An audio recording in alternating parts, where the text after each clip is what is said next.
Entonces, buenas tardes a todos. Entonces, damos comienzo al programa. La primera exposición que tenemos está a cargo del doctor Jaime Brugués, que como ya sabemos es el presidente electo, quien nos va a exponer las guías ADA, las guías de la Asociación Americana de Endocrinólogos Clínicos, las guías europeas de diabetes y las guías salud. Bienvenido. Bien, buenas tardes a todos. Bueno, es un gusto estar aquí nuevamente y vamos a exponer unos puntos de vista. Tengan presente algo. Vamos a hablar de lo que serían las guías y voy a retomar unos puntos importantes de cada uno. No voy a detenerme en ellas y explicarle a cada una de ellas, sino simplemente voy a mostrarles lo más relevante de cada una. Recuerden que más adelante se van a tocar lo que son medicamentos, así que por lo tanto sería inoficioso tomar cada uno de estos puntos por separado. Bien, entonces, primero que todo, y ya lo hablamos ahorita en todo lo que ha sido políticas, educación, guías, etcétera, no existe en estos momentos una aproximación única o universal para tratamiento de la diabetes. No podemos decir, este paciente tiene diabetes y el tratamiento es este, no. Tenemos muchos conceptos y justamente por eso hay tantas guías en estos momentos. ¿Qué tenemos? Tenemos las guías de la Asociación Americana de Diabetes, tenemos las guías de la Asociación de Endocrinólogos Clínicos, la guía de la Asociación Europea para el Estudio de la Diabetes, tenemos la guía de la Asociación Latinoamericana de Diabetes, faltan las guías canadienses, en fin, tenemos muchas guías. ¿Sí? Entonces falta la Sociedad Española de Diabetología, hay muchas guías en estos momentos, tomamos esta como parte de las más relevantes. Y lo más importante de todas estas guías, yo les diría que es la de la Asociación Latinoamericana de Diabetes, que básicamente lo que se hizo con esa guía fue retomar los conceptos de estas tres más las canadienses.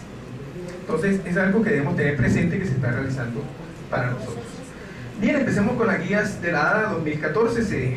Simplemente hubo unos pequeños cambios con respecto a las anteriores, que eran obviamente del 2012, que se modificaron. Estas fueron las que salieron en el 2012, donde básicamente se hizo una aproximación entre lo que son las guías europeas y las guías americanas. En el 2014 se hizo una actualización muy pequeña que simplemente se determinaron dos puntos importantes en ese cambio, y es que definitivamente para diabetes tipo 1 el tratamiento es con insulina en múltiples dosis. Este foro va a tocar varios puntos, pero principalmente diabetes tipo 2, pero quiero retomar este punto también a favor, que las inyecciones múltiples de insulina, bazaloprandial o infusión continua de insulina, están dados para el diabetes tipo 1, ya queda básicamente estandarizado. No solo eso, sino que hay que educar al paciente, y vuelve el tema de educación, cuánta insulina se va a gastar según lo que consuma este paciente. Y aparte de eso, da un punto importante a los análogos de insulina por el riesgo de hipoglucemia que generaba la R y la NPH. Entonces se retoman unos puntos importantes con las guías ADA 2014. Aparte de eso, este mismo esquema que siempre se ha tenido, donde en primera fila va a aparecer siempre la metformina, pero un punto a favor y un punto en contra de la metformina, que más adelante se lo voy a decir. Pero fíjense que entonces ellos van tomando terapia combinada, terapia combinada, y obviamente metformina con todo se puede combinar. Y obviamente viene terapia de tercera línea con 3 combinaciones, y por último dejan la múltiple dosis de insulina, siempre y cuando el paciente no esté complicado. Entonces siempre empieza con lo mismo, metformina ¿en qué paciente? En el paciente que no tiene contraindicaciones de metformina. Algo importante que se retomó con la metformina y se dio punto claro, no es para flacos. ¿Sí? Índice de masa corporal por 27, no piensen dar metformina, piensen en otras alternativas, fue lo que se determinó justamente en eso. Aunque como monoterapia y como la mayoría de los pacientes americanos son gordos con diabetes tipo 2, por eso la metformina es primera línea en Estados Unidos. La segunda línea obviamente sigue estando la metformina de entrada, combinado con sulfonilurea, testosterona, inhibidores de PP4, agonista de receptores LP1 y básicamente insulina basal. No olviden que siempre la metformina con una basal es lo importante en la segunda línea de tratamiento. Bien, eso es lo que le retomamos en este punto. Cuando viene la combinación de 3 medicamentos, aquí es donde viene la asesoría por especialista. Esto no se queda ni primero ni segundo nivel, va para asesoría con especialista, que es quien debe determinar si en realidad es posible hacer combinación con 3 medicamentos. Y siempre, cuando vamos a hacer combinación con 3 medicamentos, puede ser con líneas de frente diferentes, y aparecen los agonistas del GLP-1 siempre en la gran mayoría de pacientes obesos que queremos bajarlos de peso. Bien,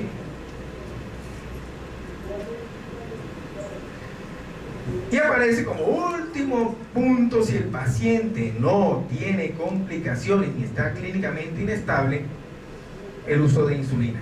¿Pero insulina qué? En múltiples dosis. Ya no solo basal, sino que aparecen las múltiples dosis en el paciente que no logra un buen control.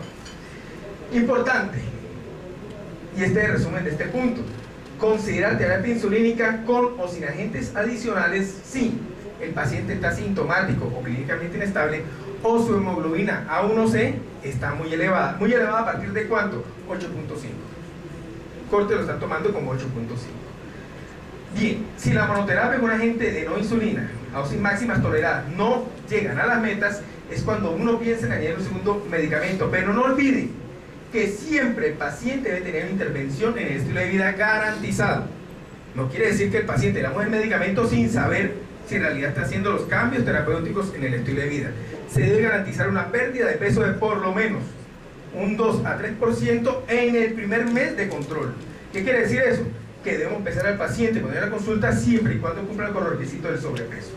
Y obviamente iniciar metformina junto con intervención de estilo de vida al paciente con reciente diagnóstico y que cumpla con los requisitos para uso de metformina. Bien, contraindicaciones de uso, lo mismo de siempre, ¿sí?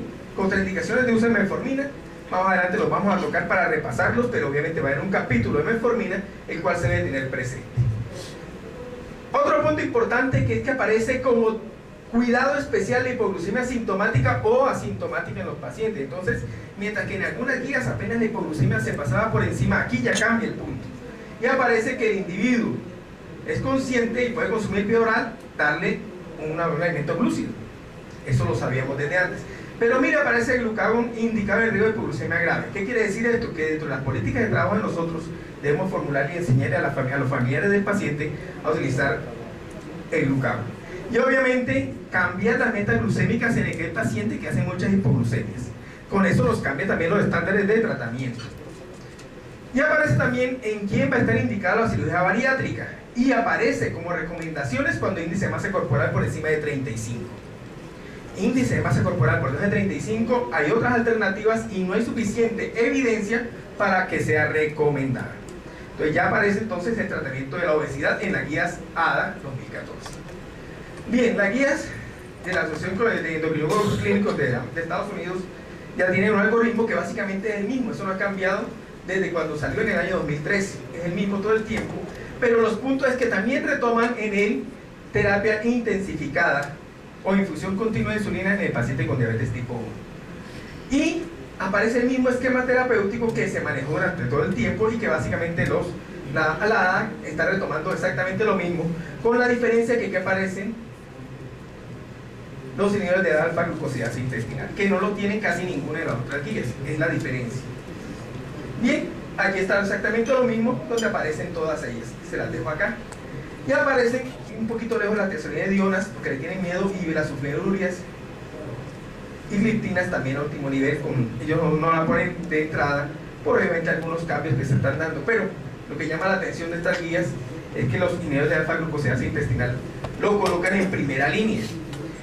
Y dentro de unos apartes que dice la guía, que lo colocan en primera línea simplemente para garantizar si el paciente hace los cambios terapéuticos de estilo de vida. ¿Qué quiere decir? Si el paciente no tiene flatulencia, es porque está haciendo la dieta.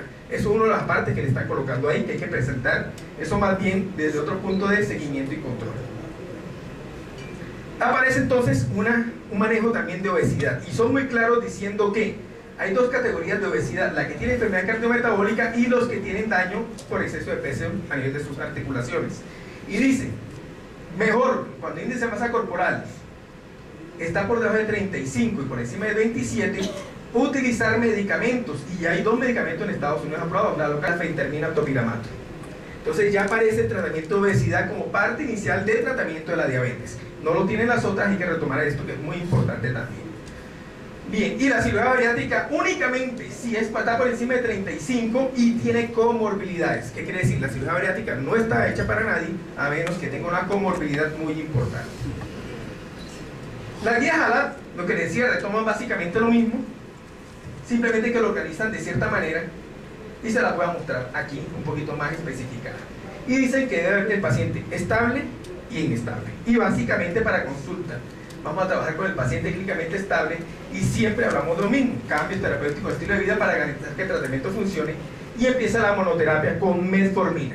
Y no olviden que la metformina en este caso, y dice la guía, que es importante iniciar con dosis bajas y titular según la tolerancia gástrica del paciente. Y siempre preferir la liberación extendida al uso al momento de utilizar la metformina. Otro punto importante de la metformina es que se deben respetar las contraindicaciones de ella. Tener mucho cuidado con las personas que son alcohólicos, con quienes tengan insuficiencia hepática, y no utilizarla en quien tenga una tasa de filtración por debajo de 30. No importa la edad, no importa la edad. No olvidar que cuando está entre 30 y 45 la dosis máxima va a ser de 1 gramo. No llegar a dosis tope de tratamiento de ella. Y suspender siempre y cuando el paciente vaya a ser sometido a algo que pueda afectar su filtración renal, como las cirugías, medios de contraste, etc. Y cuando no se puede usar metformina, por algunos casos en el paciente obeso, etc., ya habíamos dicho lo mismo, empezar con ¿qué? Con una gliptina. Empezar con una gliptina que sabemos que no incide sobre el peso de manera importante y obviamente tiene muy poco riesgo de hipoglucemia. Pero las gliptinas tienen una contraindicación. Algunas, o casi la mayor mayoría, no debe utilizarse en falla hepática y no utilizarse si la tasa de filtración está por debajo de 30, excepto una que es la linagliptina, que se puede utilizar con tasas de filtraciones más bajas de 50, de 30, 40 en promedio. Las sulfonilurias, aparece una precaución importante, tengan cuidado con la glibenclamida. Tengan cuidado con la glibenclamida. Y obviamente se salva en este punto la glimepirida, porque ha demostrado que no tiene los eventos cardiovasculares que tiene la glibenclamida.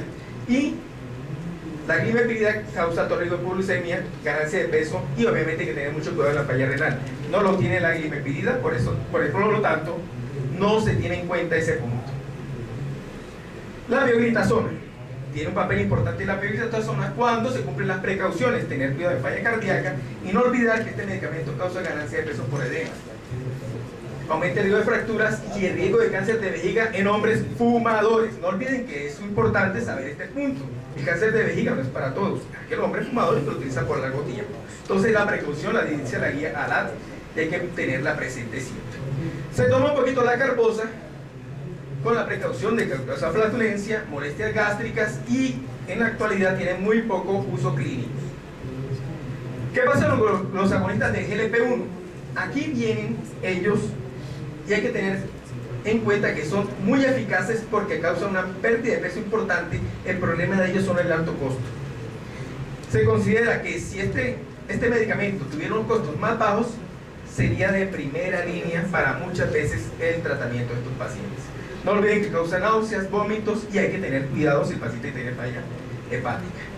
Aparece la terapia combinada de metformina con lo que ustedes quieran, pero es más costo efectiva el uso con inhibidores del DPP-4. Ella garantiza una pérdida importante de la hemoglobina A1C con menos riesgo de hipoglucemia en el paciente obeso y en combinación. Y el tercer medicamento generalmente debe ser una insulina, preferiblemente un análogo basal o un análogo de GLP-1 cuando utilizamos un tercer medicamento. No olvidar que esto necesita asesoría por especialista, no es para primero y segundo nivel. Recordar que hay que tener mucho cuidado con la glibenclamida y la insulina por el alto riesgo de hipoglucemia. Y como conclusión, todas tienen metformina en primera línea siempre y cuando esté indicada. Obeso, sobrepeso, no falla renal, no falla hepático, alcoholismo, tolerancia gástrica y que no tenga riesgo de hacer una acidosis láctica como sucede en los pacientes de avanzada edad o tercera edad. Importante que se está dejando a un lado la glibenclamida y la mejor opción es glimepirida, inhibidor de DPP-4. Importante que la insulina esté de primera línea para quien esté descompensado o no llegue a metas. Y la mejor opción siguen siendo los análogos de insulina. Está en desuso los inhibidores de alfa-glucosidasa intestinal y toman fuerza los agonistas de GLP-1 solo o en combinación en sujetos que necesiten el medicamento y sean con algún grado de sobrepeso. El limitante en estos momentos sigue siendo el costo. La pioglitazona tiene su espacio, pero obviamente tiene que ser manejado por personas entrenadas y ya se va a tocar el tema de pioglitazona más adelante.